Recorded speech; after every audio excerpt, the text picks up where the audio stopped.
Vismay food వీక్షకులకి ఇవాళ నేను చెప్పబోయే ప్రసాదం ఆగమ శాస్త్రాలను అనుసరించి నేటికి చేస్తున్నటువంటి తిరుమల తిరుపతి దేవస్థానం పులిహోర.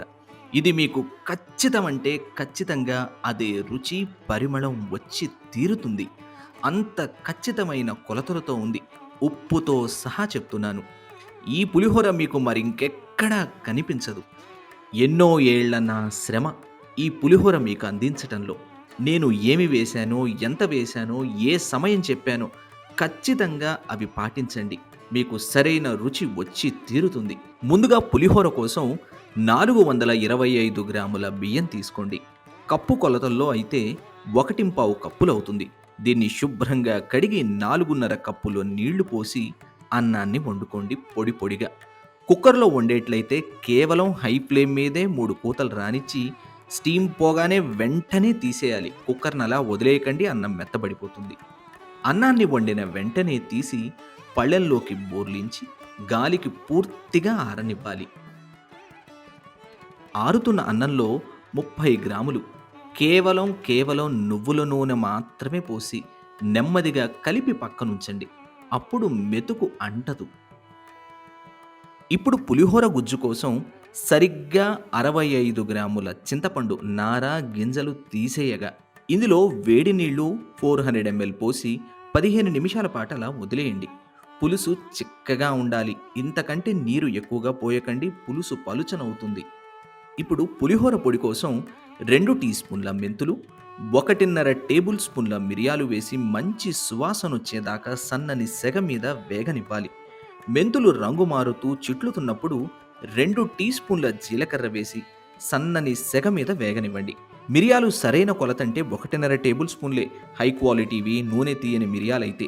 హై క్వాలిటీవి అందరికీ దొరకవు కాబట్టి ఓ టీ స్పూన్ ఎక్కువగా వేసుకోండి. అంటే 2.5 టీ స్పూన్లు వేసుకోవాలి అని గుర్తుంచుకోండి. లేదంటే కారం చాలదు. వేపుకున్న మిరియాలు, మెంతుల్ని మెత్తగా దంచండి. లేదంటే మిక్సీలో గ్రైండ్ చేసుకోండి. ఇప్పుడు నానిన చింతపండుని మెత్తగా మెదిపి పిండితే చిక్కని చింతపండు గుజ్జు దిగుతుంది. దీన్ని పక్కనుంచండి. పులిహోర గుజ్జు కోసం కేవలం నువ్వుల నూనె వాడాలి. మొత్తానికి ఈ కొలత పులిహోరకి 180 ml నువ్వుల నూనె అవసరం అవుతుంది. పులిహోర గుజ్జు కోసం 150 ml నువ్వుల నూనె వేసి వేడి చేయండి. ఇందులో ఓ టేబుల్ స్పూన్ ఆవాలు వేసి పొంగనివ్వండి. పొంగుతున్నటువంటి ఆవాల్లో 2 టీ స్పూన్ల పచ్చిశనగపప్పు, 2 టీ స్పూన్ల మినప్పప్పు వేసి కేవలం మీడియం ఫ్లేమ్ మీదే తాలింపుని ఎర్రగా వేపాలి. పప్పులు రంగు మారుతున్నప్పుడు 4 రెబ్బల కరివేపాకు, అర టీ స్పూన్ ఇంగువ, 1.25 టీ స్పూన్ల పసుపు వేసి వేపండి. కరివేపాకు చిట్లటం ఆగిపోగానే తీసి పక్కనుంచుకున్నటువంటి చింతపండు గుజ్జు పోసేయండి. ఇంకా ఇందులో మెత్తగా దంచుకున్నటువంటి మిరియాలు, మెంతుల పొడి వేసి సరిగ్గా 37 గ్రాముల రాళ్ల ఉప్పు వేసుకోవాలి. టేబుల్ స్పూన్ల కొలతలో అయితే 2 టేబుల్ స్పూన్ల రాళ్ల ఉప్పు అవుతుంది. ఇది వేసి మధ్యన కలుపుతూ 25 నిమిషాల పాటు మరగనివ్వాలి. ఇది మరుగుతుంటే ఇల్లే కాదు, ఇల్లు దాటి వీధిలోకి వచ్చేంత సువాసన నిండిపోతుంది. ఖచ్చితంగా ప్రతి 5 నిమిషాలకోసారి కలపాలి. లేదంటే అడుగు పట్టేస్తుంది. చూడండి, 25 నిమిషాల పాటు మధ్యన కలుపుతూ నెమ్మదిగా మరిగిన ఈ పులుసు ఈ తీరులో, ఈ రంగులో ఉంటుంది. ఇప్పుడు ఈ పులిహోర గుజ్జుని పక్కనుంచుకోండి. తరువాత మరో గిన్నెలో ఓ టేబుల్ స్పూన్ నెయ్యి కరిగించండి. ఇందులో 30 గ్రాముల జీడిపప్పు వేసి ఎర్రగా వేపి పక్కనుంచుకోండి. తరువాత నువ్వుల నూనె కలిపి పూర్తిగా చల్లారిపోయినటువంటి అన్నంలో మాత్రమే చల్లారినటువంటి పులిహోర గుజ్జు వేసి నెమ్మదిగా పట్టించాలి. ఇంత నూనె అని అనిపిస్తుంది, కానీ ఏమాత్రం ఎక్కువ కాదు, తక్కువ కాదు. ఇంకా పులిహోర రంగు అనేది చింతపండు మీద ఆధారపడి ఉంటుంది. కొత్త చింతపండు అయితే ఇంతకంటే తెల్లగా ఉంటుంది.